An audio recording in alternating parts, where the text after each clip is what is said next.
2019 թվականի ապրիլին եւ հունիսին ԵԱԿ-ի Մինսկի համանախագահներ Ամերիկան, Ֆրանսիան եւ Ռուսաստանը Նիկոլ Փաշինյանին առաջարկեցին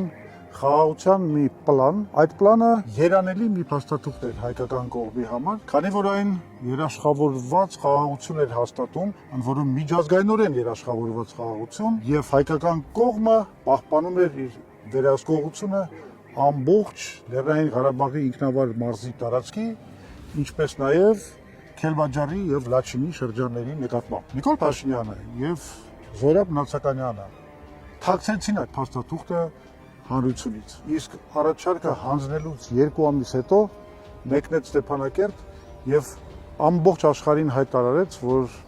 Արցախը Հայաստան է եւ վերջ։ Մինսկի խումբը դա մի մեխանիզմ էր, որը ստեղծվել էր, որ բանակցությունների միջոցով զսպեր Ադրբեջանի ագրեսիան Արցախի եւ Հայաստանի դեմ։ Ոչնչացնելով բանակցությունները, Նիկոլ Փաշինյանը ոչնչացրեց առաջին հերթին հենց այդ մեխանիզմը։ Ադրբեջանը սկսեց իր աղետալի հարձակումը, Արցախը ոչնչացվեց, մենք կորցրեցինք մեր զինվորների 5000 կյանքեր։ Քանի դեռ այս փաստաթուղթը գաղտնի էր պահվում, Նիկոլ Փաշինյանը պահանջում էր բանավեճ նախկին նախագահների հետ։ Բայց երբ որ այս փաստաթուղթը հրապարակվեց, այլևս Նիկոլ Փաշինյանը բանավեճ չի ցանկանում։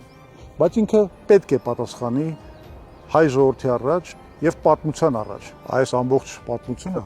ցույց է տալիս, որ իդեմս Նիկոլ Փաշինյանի մենք գործ ունենք մի այնպիսի հրեշավոր խաբեբայի հետ, որը հանուն միայն իրեն հայտնի նպատակների պատրաստ է մի ամբողջ ազգ ներքաշել կործանարար պատերազմի մեջ։ Մենք իրեն թույլ չենք տա նույն բանը անել Սյունիքի հետ։ Ընտրեք խելամիտ ուղին դեպի ինքնիշխան խաղաղություն։ Բաժանորդագրվեք Արմաթ Մեդիայի ալիքներին սոցցանցերում։ Հետևեք մեզ նաև Արմաթ Մեդիա AM կայքում։